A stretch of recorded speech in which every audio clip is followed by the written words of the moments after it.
Maoist party గురించి మాట్లాడితే నేరం అనుకుంటే మళ్ళీ మేము మాట్లాడతాం. పెరియార్ ఒక అంశంలో చెప్పిండు ఆయన.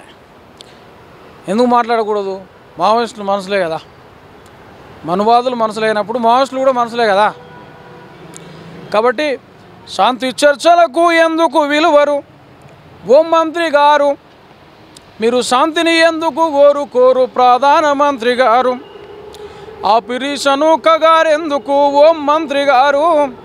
మా అడవి బిడ్డల చంపుడేంది ప్రధానమంత్రి గారు? బార్డర్లున్న సైనికులను బస్తరుకెందుకు పంపినారు? కర్రెగుట్టలో కమ్యూనిస్టుల కక్ష ఎందుకు గట్టినారు? ఉగ్రవాదులను వదిలిపెట్టి మీరు ఓం మంత్రి గారు. ఇక్కడ ఒక క్వశ్చన్ వేస్తాను నేను.